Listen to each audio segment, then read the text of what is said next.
উপস্থিত প্রিয় সহকর্মীবৃন্দ, আমার office staff, mid day meal যারা রয়েছেন, এবং যদি কোনো অভিভাবক অভিভাবিকা উপস্থিত হয়ে থাকেন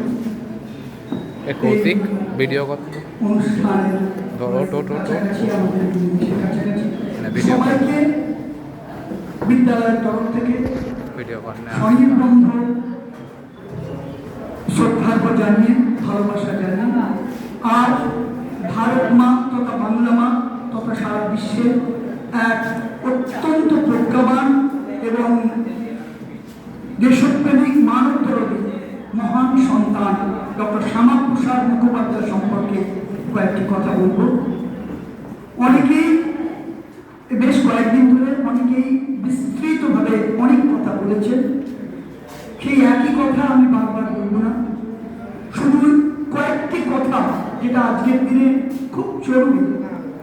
কারণ তোমরা জানো, আজকের পৃথিবীতে তৃতীয় বিশ্বযুদ্ধের দামামানি তো সাংঘাতিকভাবে, তোমরা জানো চারিদিকে যুদ্ধ, বিভিন্ন মানে রাশিয়া ইউক্রেন যুদ্ধ, চারিদিকে যুদ্ধ, কি বলবো, চারিদিকে যুদ্ধ, বারবার বলেছি সারা পৃথিবী নয় যুদ্ধময়, যুদ্ধ বিধ্বস্ত পৃথিবী। এই পৃথিবীতে দাঁড়িয়ে আমাদের একটাই কথা, এই যুদ্ধ বিধ্বস্ত পৃথিবীতে দাঁড়িয়ে আমাদের একটাই কথা যে আমরা কোনোভাবেই পৃথিবীকে ভেঙে যেতে দেবো না, ধ্বংস হতে দেবো না। সেই প্রেক্ষিতে কিন্তু ডক্টর শ্যামাপ্রসাদ মুখোপাধ্যায়ের অত্যন্ত গুরুত্বপূর্ণ একটি ভূমিকা রয়েছে। তিনি আমাদের অনেকে বলে, আমি চারিদিকে যখন মানে বিভিন্ন জায়গায় যাচ্ছি তো একটা অদ্ভুত মানে বিভিন্ন ধরনের যে এমন একটা যেন এমন একটা কথাবার্তা যে কোনো একটা মানে মানে উনি যেহেতু কাশ্মীরে গেছিলেন 370 ধারা মানে ওনাদের কথা বলেছিলেন, উনি কোন প্রেক্ষিতে বলেছিলেন বুঝে দেখো। 370 ধারা ছিল স্বাধীনতার পরে কাশ্মীরের জন্য একটা স্বতন্ত্র আইন, সেই আইন যাতে কোনোভাবে 370 ধারা মানে শুধুমাত্র সেখানে সারা ভারতবর্ষ থেকে বিচ্ছিন্ন একটা মানে একটা আলাদা স্টেটাস, সেখানেই ডক্টর শ্যামাপ্রসাদ মুখোপাধ্যায় আপত্তি তুলেছেন। তিনি কোনো ধর্ম বা কোনো কিছু ভেদাভেদি করে একবারও করেন, আমি বার্তা বলছি, আমার চারিদিকে আমার এই জায়গাটাকে আমি স্পষ্ট করতে চাই ছাত্রদের সামনে।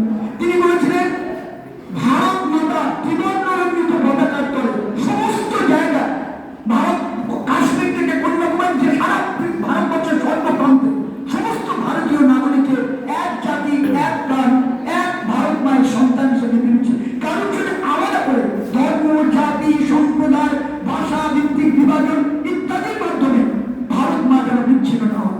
কারণ ইতিমধ্যে আমাদের আগের দিন বলেছে 5000 বছরে আমরা যে আইডেন্টিটি ধরে রাখতে পেরেছিলাম, যখন পাঠান মোগল কত মানে চারিদিকে সবাই ভারতবর্ষে এসছে, কিন্তু ভারতবর্ষের মানে সাম্রাজ্য অনুপাতার মেনে হাত স্বীকার নেই, কিন্তু ভারতবর্ষের ভৌগোলিক এবং আধ্যাত্মিক সত্তার সঙ্গে তারা মিশে গেছে। তোমরা জানো এক দেহে হলো মিল, মানে হেতায় আজকে হেতায় রাজ্য হেতায় দাঁড়িয়েছি সুন্দর পাঠান মোগল এক দেহে হলো মিল। কবিগুরুর ভারতীয় কবিতা রয়েছে, নানা ভাষা, নানা মত, নানা পরিধান, বিবিধের মাঝে দেখো মিলনমন, ইউনিটি ইন ডাইভার্সিটি, বৈচিত্র্যের মধ্যে ঐক্য, ভারতীয় সভ্যতার মূল বৈশিষ্ট্য। তাই এইখানে আমি তোমাদের একটা কথা বারবার বলছি, তোমরা শুনে রাখো, ডক্টর শ্যামাপ্রসাদ মুখোপাধ্যায়, ডক্টর আমাদের আশুতোষ মুখোপাধ্যায়, স্যার আশুতোষ মুখোপাধ্যায়, তোমরা এত তখনকার দিনে তিনি ইংরেজদের সঙ্গে, ইংরেজরা তাকে রীতিমতো ভয় পেত, তোমরা অনেক কাহিনীও শুনেছো তার সময়। তারই সুযোগ্য সন্তান ডক্টর শ্যামাপ্রসাদ মুখোপাধ্যায়। তিনি শুধু ব্যক্তিত্ব অনন্য ছিলেন না, তিনি সব দিক দিয়ে অনন্য সাধারণ ছিলেন, এবং তিনি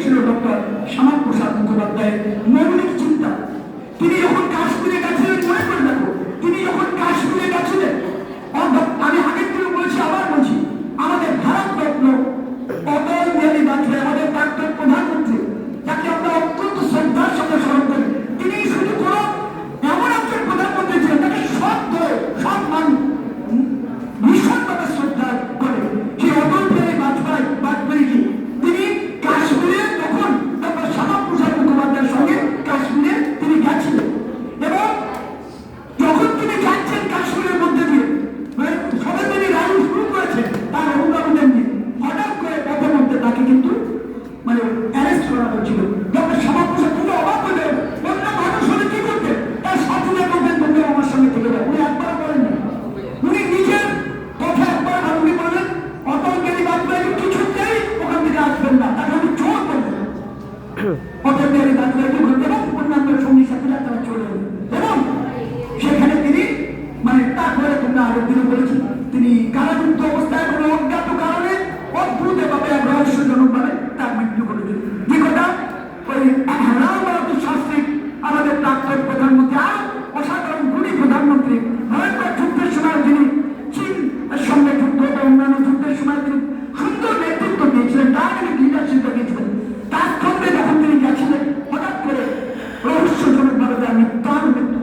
আইন, অনেক নানাবিধ রাজনৈতিক সামাজিক নানাবিধ কারণ আজ সেই ভারত মা বাংলা মা সারা বিশ্বের দরবারে এই বীর সন্তানকে আমরা নিয়ে যেতে পারছি, তার আদর্শকে, তার মহত্বকে, তার জীবনীকে।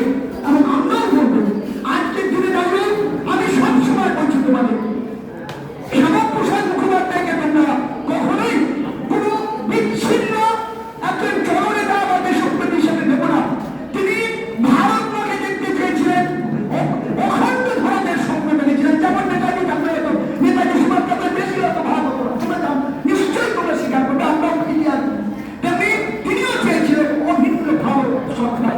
এই যে পশ্চিমবঙ্গ তখনকার দিনের সাম্প্রদায়িক দাঙ্গা, তিনি কখনোই তিনি চেয়েছিলেন সবাই সুন্দরভাবে সব মর্যাদার সঙ্গে থাকবেন, কোনো বিচ্ছিন্নতার বাণী তিনি প্রচার করেন। উনি একই সঙ্গে কোনো কোনো হিন্দু ধর্ম বা কোনো অন্য ধর্মের দ্বারা নিপীড়িত তিনি চেয়েছিলেন সবাই মিলেমিশে একসঙ্গে থাকুন, যেটা বারবারই আমরা দেখেছি বিভিন্ন সময় সেই ভারত মায়ের মৌলিক আদর্শ মূল উত্থিত হয়েছে। তোষণের রাজনীতি চলেছে নানাভাবে, সবাই সবার এখানে কাউকে আলাদা প্যারামিটার দিয়ে বিচারের নয়।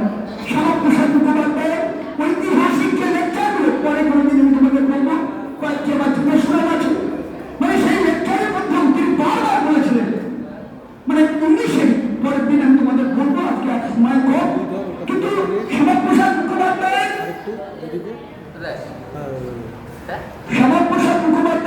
যে ঐতিহাসিক যে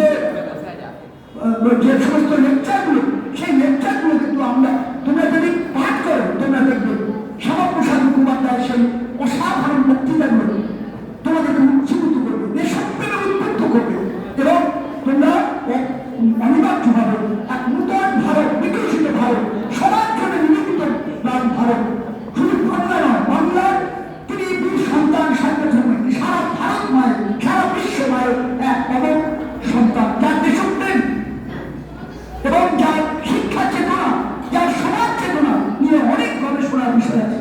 আমরা অনেকেই ক্ষুদ্রতার গণ্ডিতে তাকে ভাবতে চাই, তাকে তিনি একজন কমপ্লিট ম্যান, মুক্ত মানুষ, সবার জন্য, সবার বিকাশ, সবার সঙ্গে সবাইকে নিয়ে পারস্পরিক সহমর্মিতা, সহযোগিতা, এইভাবে তিনি ভারতকে নূতন বিকশিত ভারতের স্বপ্ন দেখেছিলেন।